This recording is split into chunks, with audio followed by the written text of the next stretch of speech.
비 쫄딱 맞고 그랬습니다. 예, 그래도 감사하게 잘 지내고 있습니다. 제가 말씀 들어가기 전에 어제 이런 엽서를 하나 받았어요. 봐보세요, 여러분. 이게 글씨가 동행이에요. 근데 이분이 이걸 설명을 하는 거예요. 동은 길고 행은 넓잖아요. 근데 이게 무슨 뜻인지 아세요? 이러면서 그러는 거예요. 동행한다는 거는 서로 다른 긴 사람과 넓은 사람, 작지만 넓은 사람, 그러니까 여러 모양의 다른 사람들이 이 같이 갖는 게 동행이라고 하는 거예요. 그러면서 제가 성도님들을 생각해 봤어요. 아, 맞다. 제가 사실은 뭐 다 잘 나오니까 제가 전화도 잘 안 하고 신방을 해야 되나 말아야 되나 맨날 고민하고, 아직도 이게 좀 소심한 목회자예요. 제가 그래서 전화를 해야 되나 말아야 되나, 문자를 드려야 되나 말아야 되나 이러면서 그러는데, 이 동행한다는 게 안부를 물어보는 거구나, 이런 생각이 들었었어요. 이거는 튀르키예 선교사님이 어제 저한테 적어주신 건데, 참 이게 너무 이렇게 은혜가 됐고, 우리가 동행한다는 게 이런 거구나 싶어서 제가 자주 연락을 드리도록 하겠습니다. 자, 말씀 보면요, 이 찬란하던 아브라함의 시대는 창세기 12장으로 시작해서 지난주에 25장 중간에까지 해서 끝났습니다. 이제 이스마엘의 족보까지 다 정리가 되고 이삭의 시대가 열립니다. 아브라함의 그 모든 것을 어떻게 해요? 75년 동안 지켜본 이삭의 시대를 엽니다. 우리가 75년을 지켜봤다고 완벽할까요? 예, 이제 75년 넘게 사셨는데 우리 선생님 완벽하세요? 나는 이 70 그렇지 않아요. 정말 그렇지 않은데, 우리는 인간이 불완전한 존재이기 때문에 완벽할 수는 없어요. 그렇지만 이제 노력하는 거죠. 우리가 이제 뭐 40년을 살아도 완벽에 가까울 사람이 있고 90년, 100년을 살아도 부족한 사람 있을 수 있잖아요. 그러는데 이제 우리가 다 완벽할 수는 없지만, 그래서 같이 가는 거예요. 인간은 자신이 보고 들은 것만큼 이제 살아갈 수 있어요. 아무리 보고 들었다 해도 받아들이지 못하는 사람이 있어요. 제가 요즘 이제 훈련하는 게 뭐냐면, 한 번은 권면해봐요. 그러니까 무슨 일이 있다 그럼 쟤한테 마음이 감동이 오면 한 번은 권면해보고 2번 권면해봤는데 아니다 그러면 그냥 놔두는 거예요. 대신 제 기도가 더 많이 해야 되는 거예요. 그러니까 한 번 권면하고 2번 권면했을 때, 이제 우리 금화쌤 보면 제가 참 고마운 게 뭐냐면, 직장 갔다 와서 너무 힘들잖아요. 근데도 나오라 그러면 잘 나와서 이렇게 예배를 드리고, 사실 지금 느헤미야가 쉬운 본문이 아니에요. 근데도 열심히 따라와서 앉아있고, 그런 거 보면은 너무 신기한 거예요. 그러니까 아멘. 우리가 권면을 해보면 아멘입니다. 예. 이제 다음 주에는, 이제 이번 주에는 기대가 됩니다. 아멘 하신 분이 한 번은 나오실 것 같아요. 그러니까 너무 참 감사해요. 제가 처음에 우리 수료했을 때, 그때 이제 금화쌤이 오셔갖고 사진을 찍었잖아요. 그때 사진하고 지금 얼굴하고 너무 다른 거예요. 여러분도 다 이제 느끼시죠? 그러니까 우리가 하나님을 만나면 이렇게 좋은 거예요. 그러니까 맨날 이렇게 수줍은 모습으로 저한테도 저는 교회 다녀서 너무 좋아요. 이러는 거예요. 얼마나 제가 너무 감사해요. 누군가 한 사람이라도 변화될 수 있는 게 너무너무 감사한 거예요. 아멘. 누군가 권면을 했는데 한 번, 2번 권면해서 안 되는 사람은, 왜 우리가 전도할 때도 그렇잖아요. 익은 고구마인지 안 익은 고구마인지 수시로 찔러봐야 되잖아요. 똑같아요. 이 사람의 믿음의 분량이 됐는지 안 됐는지 수시로 찔러보잖아요. 제가 그래서 수시로 찔러보잖아요. 그래도 근데 정말 열심히 잘 오고 계세요. 잘 하고 계세요. 잘 순종하고 계세요. 일주일 동안 주님 생각 하셨죠? 이제 하시게 되죠? 예.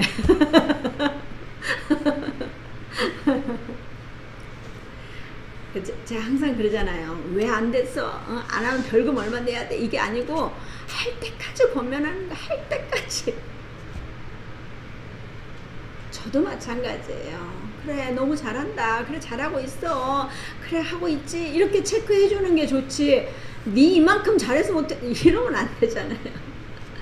자, 그래서 제가 이제 권면을 했는데 그게 틀린지 안 틀린지는 제가 계속 적고 있는 거예요. 제가 지금 훈련 기간이기 때문에 저도 계속 내가 이렇게 했는데 이분이 권면하니까 듣지 않았다.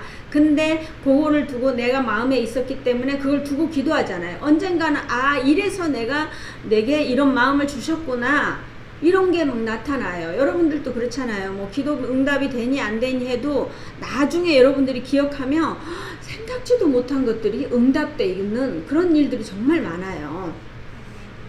자, 예, 아멘. 오늘은 이삭의 족보를 통해서 하나님께서 우리에게 무엇을 말씀하고 계시는지 살펴보겠습니다. 자, 19절 같이 읽습니다. 아브라함의 아들 이삭의 족보는 이러하니라. 아브라함이 이삭을 낳았고. 아멘. 와, 이거 이 정도면 우리 프랑카드 걸고 빰빠레 하고 이래야 될 거잖아요. 근데 이제 이삭의 시대가 왔어요. 자, 이스마엘의 족보는 아주 짧게 그냥 열거되지만 이삭의 족보는 이렇게 연결되어 설명을 하고 있어요. 자, 20절을 보면요. 이삭은 40세에 리브가를 맞이하여 아내를 삼았으니 리브가는 맏단 아람의 아람 족속 중 부데엘의 딸이요 아람 족속 중 라반의 누이였더라. 아멘. 성경에서는 구속사적 전환기에 이르렀거나 아니면 핵심 인물의 핵심 사건을 이야기할 때 보통 나이를 이야기합니다. 이삭의 나이 40은 어머니인 사라가 죽은 지 3년째 되던 때고요. 그리고 아브라함이 140세가 되던 때에 리브가와 결혼을 합니다.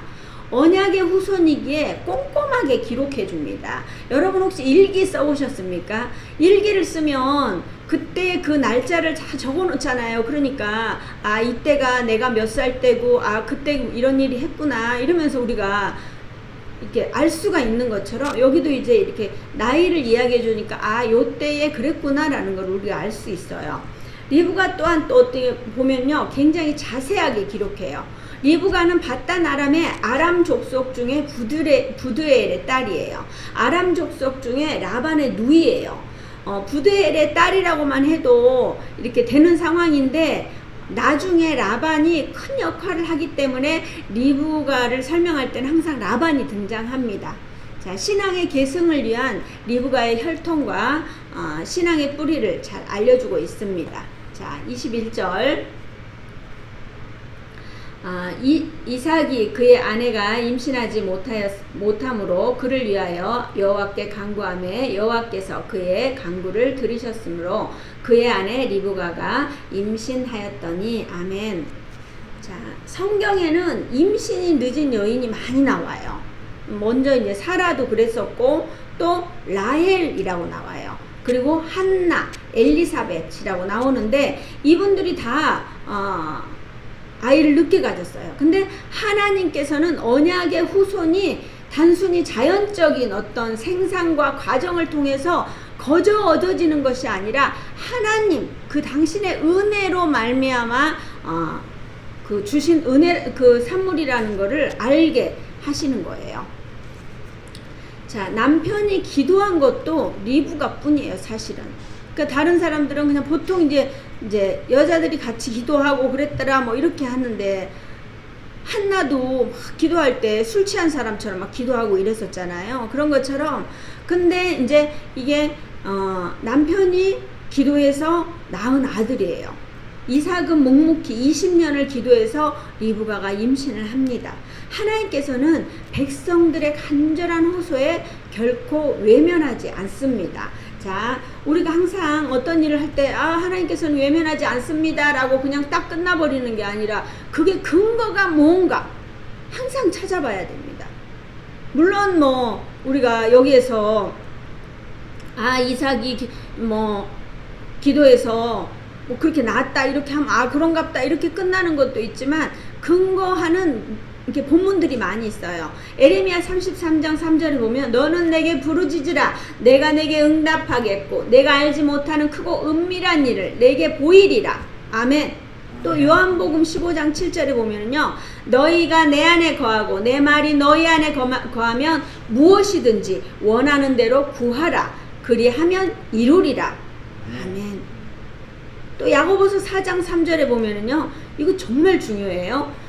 구하여도 받지 못함은 정욕으로 쓰려고 잘못 구하기 때문이다. 우리가 제일 응답 많이 받는 거는 뭐냐면요 하나님 나라를 위해서 쓰임 받는 거, 그것 때문에 구하는 거. 하나님 제가 하나님 나라에 쓰기 위해서 물질 좀 주세요. 그럼 물질을 주셔요 안 줘요? 하나님 그 중심을 아셔요. 그렇기 때문에 그런 물질은 주셔요. 그러니까 우리가 하나님 내가 좀 잘 살고 잘 먹고 싶어요 막 이렇게 하는 것보다는 그렇게 하나님의 일을 구하면서 기도하면 하나님께서는 그런 걸 주시는 거예요. 자, 하나님께서는 모든 것을 주시기는 하지만 나의 정욕으로 쓰려고 하면 주지 않습니다. 우리가 무엇을 구하여도 하나님 나라를 위해서 구해보세요. 그러면 하나님께서는 반드시 주십니다. 아멘. 자, 22절 23절 그 아들들이 그의 태 속에서 서로 싸우는지라 그가 이르되 이럴 경우에는 내가 어찌할꼬 하고 가서 여호와께 묻자온대 여호와께서 그에게 이르시되 두 국민이 내 태중에 있구나 두 민족이 내 복중에서부터 나누이리라 이 족속이 저 족속보다 강하겠고 큰 자가 어린 자를 섬기리라 하셨더라. 아멘. 자, 하나님께서는 주시기는 주셨는데 태중에 싸워요. 아니 이런 일이 어디 있어요? 그냥 주시면 온전히 주시지 막 태중에서 싸우는 아이를 주는 거예요. 그러니까 이 일로 리브가가 기도하는 거예요. 자 마가복음 11장 24절에 보면은 그러므로 내가 너희에게 말하노니 무엇이든지 기도하고 구하는 줄은 그것은 받은 줄로 믿으라. 그리하면 너희에게 그대로 되리라. 아멘. 우리가 기도할 때 이런 마음으로 기도해야 돼요. 응답하실 때까지 그 자리를 지켜야 돼요. 이삭은 20년 동안 그 자리를 지켰습니다. 우리는 기도하면서 정말 이루어질까 생각하며 기도하시는 분도 계셔요. 제가 며칠 전에 어떤 분한테 가서 이렇게 이야기를 했는데 제가 보기에는 그분은 안 이루어질 거라고 생각을 하시는 것 같더라고요. 그게 정말 안타까워요.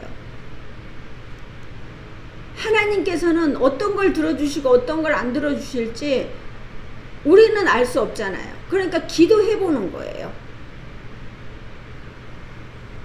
우리가 기도하면 받은 줄 믿고 기도해야 합니다. 리브가의 어찌 될 거의 기도에 하나님은 응답하십니다. 자, 두 국민이 태중에서부터 나누게 되고 큰 자가 어린 자를 섬기겠다고 합니다.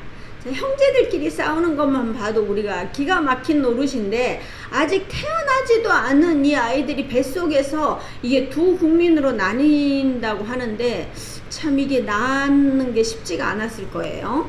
근데 하나님의 방법은 우리의 방법과는 정말 다르기 때문에 우리는 항상 이 말씀에 집중해야 돼요. 그러니까 하나님의 뜻을 알려고 노력을 해야 되는 거예요. 그러니까 하나님을 사랑합니다. 하나님을 알고 싶어요. 이러는데 성경을 보지 않으면 어디 가서 하나님을 알겠어요.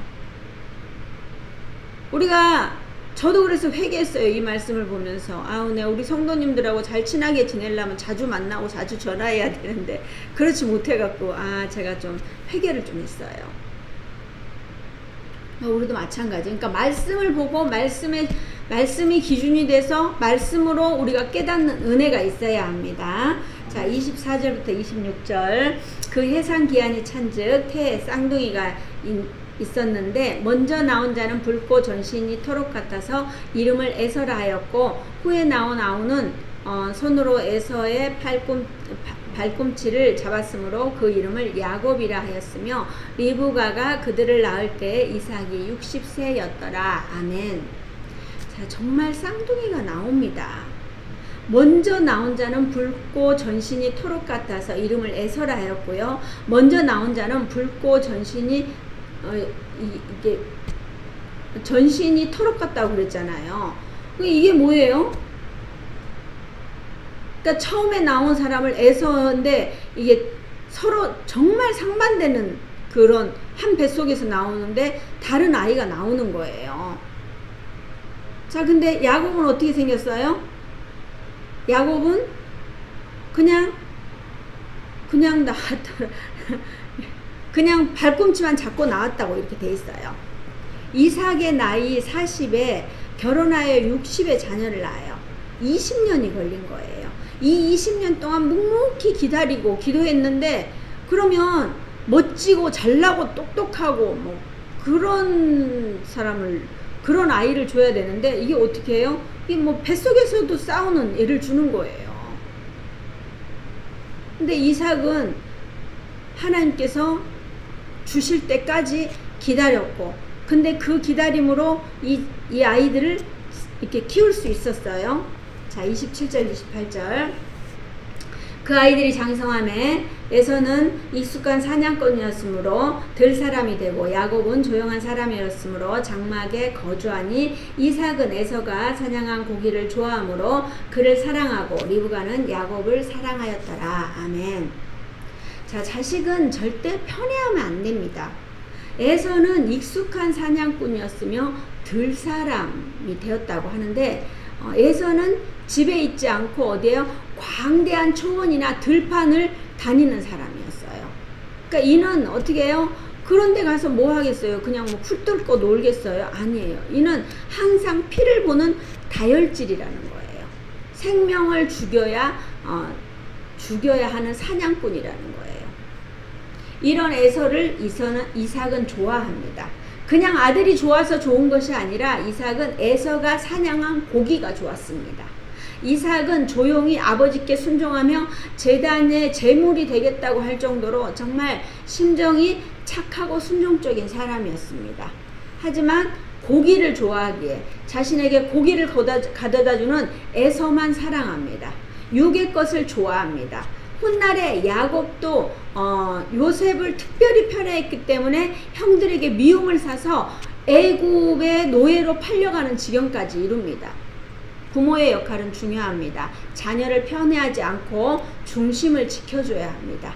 그렇게 편애하니까 리브가는 당연히 야곱을 사랑합니다. 자, 29절 30절. 야곱이 죽을 쏘았더니 에서가 들에서 돌아와서 심히 피곤하여 야곱에게 이르되 내가 피곤하니 그 붉은 것을 내가 먹게 하라 한지라. 그러므로 에서의 별명은 에돔이더라. 아멘. 자, 여기까지는 아무 문제가 없어요. 집에 있는 야곱이 죽을 썼으니까 밖에서 돌아온 형이 얼마나 배가 고팠겠어요. 그러면 뭐 달라고 하면 한 그릇 푹 떠갖고 그냥 주면 돼요.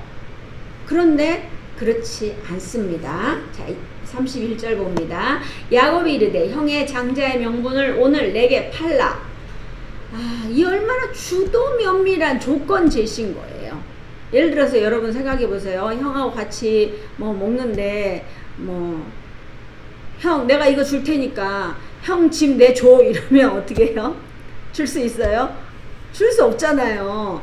근데 이런 거래를 할 수 있다는 거는 예전부터 이런 걸 생각하고 있었다는 거예요. 우리는 감히 생각할 수도 없는데. 자, 한 번 장자는 영원한 장자라 생각하지 어떻게 장자권을 팔라고 하겠어요. 누구도 할 수 없는 생각이에요. 하지만 야곱은 어쩌면 뱃속에서부터 이 일로 싸웠을 수도 있다는 생각이 들었어요. 자, 장자권은 무엇일까요? 자, 단순한 형이 아니라 예수 그리스도의 계보를 잇는 거예요. 우리가 이렇게 하면 뭐 형이 그럴 수 있잖아요. 동생 머리를 탁 쥐박으면서 이런 버르장머리 없는 놈 이러면서 그럴 수 있잖아요. 근데 그렇게 하지 않았어요. 그렇게 하지 않고 그냥 장난처럼 아주 그냥 자연스럽게 자 이야기합니다. 자, 32절. 에서가 이르되 내가 죽게 되었으니 이 장자의 명분이 내게 무엇이 유익하리요? 중요한 장자권을 너무도 하찮게 생각해요. 육체의 소욕을 위해 자신의 특권을 완전히 너무 소홀히 여기는 거예요. 자신이 생각 없이 한 말로 이들의 인생은 바뀝니다. 살아가는 방법도 바뀝니다.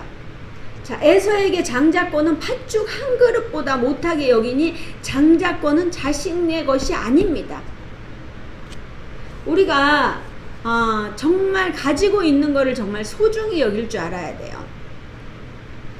건강도 마찬가지예요. 누가 이렇게 하세요 그렇게 이야기하면은요, 사람들이 이렇게 그냥 무시해요. 제가 예전에는 사실 저도 엄마 말씀을 잘 안 들었어요. 우리 엄마는 잔소리가 많아요. 저희 친정 엄마는요. 그러니까 잔소리가 많으니까 안 들은 거예요. 근데 그게 부모의 사랑이라는 걸 알기 때문에 며칠 전에는 제가 이제 쭈그리고 뭘 하는 사진을 보냈더니 저희 엄마가 막 뭐라고 그러시는 거예요. 이렇게 쭈그리고 있으면 나중에 다리 못 쓴다 이러는데, 저는 예전 같으면은 우리 엄마는 또 쓸데없는 이야기 하신다 그럴 수도 있는데, 저는 그 말을 100% 믿어요. 왜냐하면 저희 엄마가 건강을 잃어봤기 때문에 하는 그거에 대해서 이렇게 나오는 거고, 그러니까 우리 엄마 건강을 위해서 열심히 기도해요. 열심히 운동을 해요. 기도하면 제일 좋은데 우리 엄마. 그러니까 운동을 하는 거예요. 그 누구보다도 정말 열심으로 운동을 하시는 거예요. 그러니까 그 말을 제가 믿게 되는 거예요. 알게 되는 거예요. 그 말을 하찮게 여기지 않고 건강에 대해서 하는 엄마의 잔소리가 엄마의 사랑이라는 걸 제가 알기 때문에 저는 항상 믿어요. 그리고 항상 고쳐요. 여기서도 마찬가지예요. 장자권을 너무 그냥 무시하는 거예요. 자기가 가지고 있는 장자권은 중요하다고 생각하지가 않는 거예요. 여러분도 마찬가지예요. 지금 건강하니까 부모님들이 이야기하는 거, 옆에서 이야기하는 거 그냥 무시할 거예요. 말씀도 마찬가지예요. 여러분들이 지금 믿고 있으니까. 하지만 나중에 어려운 일이 있잖아요. 너무 힘든 일이 있잖아요. 그러면 하나님을 떠날 수도 있어요. 근데 내 안에 차곡차곡 말씀이 쌓여 있잖아요. 그러면 그 말씀을 붙들고 기도할 수 있어요. 하나님, 내가 그 말씀을 들었는데 그 말씀대로 하나님 내가 이루어질 줄 믿습니다. 그러니까 기억하는 거예요. 장자권도 마찬가지예요. 내가 장자권을 가지고 있을 때는 몰랐어요. 그랬는데 배가 고프니까 팥죽 한 그릇에 그냥 던져버리는 거예요. 물론 농담이라고 생각했겠죠. 근데 중요한 거는 절대 농담도 하면 안 돼요. 자, 우리의 믿음도 마찬가지입니다. 지켜내야 하는 겁니다. 그냥 생기는 것이 아니고 한 번 생기면 영원히 보존되는 것이 아니기 때문에 끊임없이 믿음도 지켜내야 합니다. 자, 히브리서 12장 16절에 보면요, 음행하는 자와 혹 한 그릇 음식을 위하여 장자의 명분을 판 에서와 같이 망령된 자가 없도록 살피라. 아멘. 이는 망령된 자에 속하는 거예요. 우리는 정신을 똑바로 차리고 살아야 돼요. 배고파서 죽지는 않아요. 장자권은 지켜져야 합니다. 무릇 지킬 만한 것 중에 내 마음을 지키라고 했습니다. 지켜내야 합니다. 그래야 살아낼 수 있습니다. 자, 33절, 야곱이 이르되 오늘 내게 맹세하라. 에서가 맹세하고 장자의 명분을 야곱에게 판지라. 아멘. 진짜 이게 야곱의 입장에서 보면은 아멘이에요. 너무 좋은 거예요. 근데 에서한테는 완전히 요즘 애들이 말하는 폭망이 폭망. 우리는 설령 잘못된 생각을 했다 해도 맹세를 할 때는 신중하게 해야 돼요. 한 번 더 생각해야 돼요. 맹세한다는 것은 어떤 일에 도장을 찍는 거예요. 한 번 결정하면 되돌릴 수가 없어요. 우리가 이렇게 집이며 땅이며 이렇게 계약을 했어요. 도장을 찍었어요. 이게 좀 오를 것 같아서 이거 안 되겠다. 이거 물러주세요. 물러주나요? 택도 없어요. 마찬가지예요. 도장을 찍으면 맹세를, 여기서 지금 맹세하는 게 도장을 찍는 거고 마찬가지인 거예요. 그러면 다시 되돌릴 수 없어요. 그러니까 반드시 신중하게 생각해야 돼요. 그런데 이 또한 맹세에 대해 아무 생각 없이 오직 팥죽에 모든 생각이 꽂혀 있어요. 이럴 때는 자기 목숨까지도 내놓을 정도예요. 장자의 명분을 소홀히 여기는 사람은 절대 장자의 명분을 소유할 자격이 없습니다. 자, 34절. 야곱이 떡과 팥죽을 에서에게 주며 에서가 먹으며 마시고 일어나 갔으니 에서가 장자의 명분을 가볍게 여김이었더라. 자, 우리는 생각 없이 말하고 행동해요. 어떤 동생이 그런 이야기를 하는 거예요. 제가 이제 자꾸 이렇게 복음을 전하니까, 언니야, 지금 사는 것도 힘들어 죽겠는데 있는지도 없는지도 모르는 그 천국을 위해서 내가 매주마다 일요일에 교회 가는 거, 이거는 난 아니라고 생각한다. 그렇기 때문에 천국 타령하지 말고 그냥 지금이나 잘 살아라, 이러면서 일침을 놓는 거예요. 근데 이게 모르는 사람이 하기 때문에, 이게 모른다고 이렇게 막 이렇게 싸우고 될 일이 아니고, 말을 해도 못 알아듣으니까 제가 더 기도할 수밖에 없는 거예요. 제가 더 막 힘든 거예요. 그래도 어떻게 해요? 그 영혼을 생각하면 기도해야 되는 거예요. 제가 더 대신 회개 기도하고 주님 못 들은 걸로 해주세요 하면서 계속 기도를 했어요. 여러분의 삶에 천국이 있습니까? 자, 여러분의 삶에 구원이 있습니까? 우리는 그래, 천국이 있어, 난 믿어, 그렇게 하면서 과연 성경에 나오는 일들을 얼만큼 알고 믿고 계십니까? 자, 꽃감 빼먹듯이 자기 필요한 말씀만 딱 붙들고 기도하고 성경 전체인 숲은 보지 못하고 오직 내가 마음에 드는 나무 한 그루 붙들고 이것이 숲인 것 마냥 이거를 다 이렇게 행동하고 있지는 않는지 우리 자신을 돌아봐야 됩니다.